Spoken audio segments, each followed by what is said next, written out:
Welcome back to another video. Got a good one for you today, especially if you're in the Nitro RC car racing or in the Elliott Boots or even in the seeing old things that have never been used, have been set on the shelf in someone's collection, actually get fired up and running for a change. If you've been following the channel, you'll know that I've done a bit of racing before, some 8 scale off-road, some on-road, some 10 scale and a lot of rock crawling.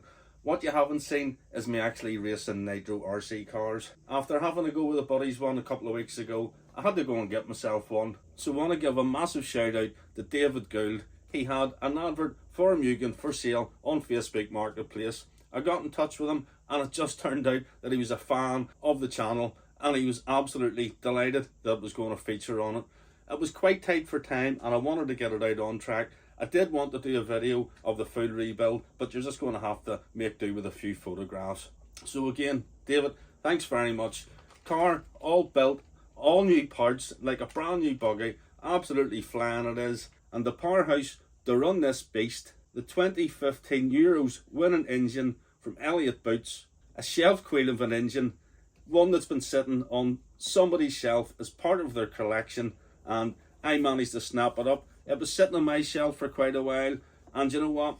I think things need to be used. Quite like this thing here.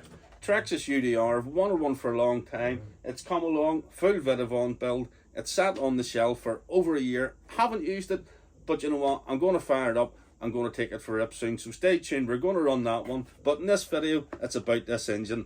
Almost 10 years old. Will it even run? Will it sound good? And with 10 years almost newer technology, how will it compare to the newer engines? That's what we're about to find out in this one. So don't go anywhere. Let's have a quick montage of the rebuild. Then we'll head to the track and see if we can get this thing fired up.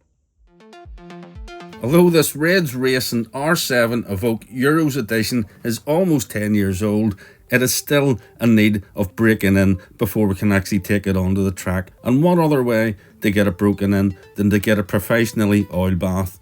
I want to give a massive shout out to a friend and fellow racer, Andrew Mullen of Smart RC Nitro break-in service. It's a fantastic service, a real handy way to break your engine in. It saves a lot of messing about, a lot of time and a lot of nitro fuel wasted. As for the car itself, David sent me over a lot of spare parts, including a new chassis, new fuel tank, a load of other bits and pieces, along with the spares that I already had gathered up. I was able to build this thing up with a new clutch, new arms, new chassis, a lot of new hardware, and of course, the new engine. With the build complete, let's head over to the track and see if we can get it fired up. Hello YouTube. Not YouTube.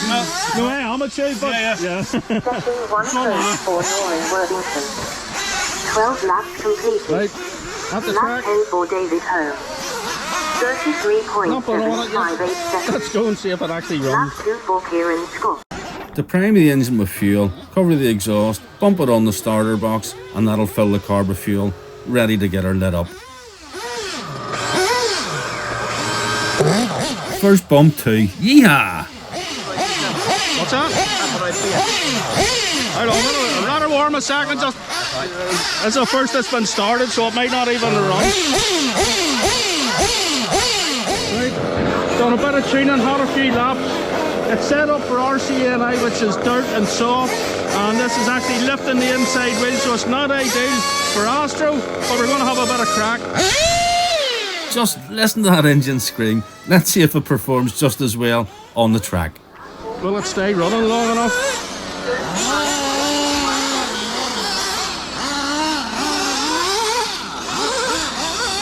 The car's still running a little rich, as really this is the first tank after the oil break-in service, so we'll need to give it another tank, slightly rich, running at about 3/4 throttle. After that, we can really start to lean it out and then really push the engine and see what it's capable of. Right, let's try a new set of tyres and see. You set that on for us, would you? It was raining when we first arrived, so it was running a set of wet tyres, which for the AstroTurf we would use a set of Schumacher Spirals. I have now changed to a set of well-worn Schumacher mini pins with the edges cut off them. if you go offline at all, there's really not much grip, so you have to be very precise. Oh, just caught a bad bump in the track there, so you have to be very precise with it at all. There's just zero grip. Almost on many pins. The middle is not. The rest of the track is. So I've a couple of tanks through it now. I'm ready to really get this thing dialed in. It needs a bit more tuning, needs a bit of leaning out, needs a bit of messing about with it, so hopefully we can get it running sweet. Let me know in the comments, how does this almost 10-year-old engine sound? Personally, I think it sounds absolutely mint.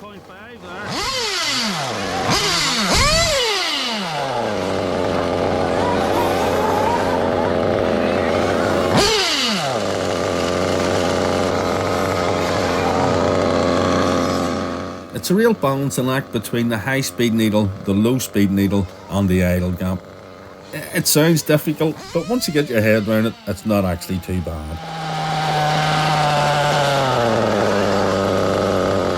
If you listen to the engine right there, you'll hear what's known as a double idle. When you rev it and let off the throttle, it holds onto the revs high for a while before it actually drops down to what it should be.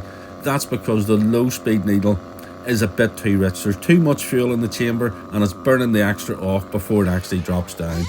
It may look like I was turning the screwdriver hole out there, but it's me being like Mr. Magoo, as blind as a bat, trying to get the blade of the screwdriver located. I am only turning it a little bit at a time.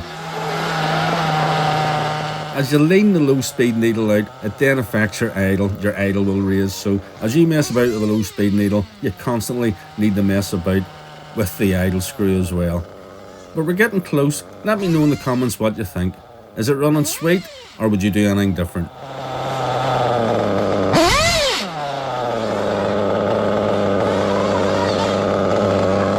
Let's skip forward a bit and see how this old collector's item of an engine compares to a brand new Rage Racing 721 Gen 4. This is another Mugen, pretty much identical to mine. Let me know in the comments which one sounds better, the old Relic or the new Gen 4. See you later.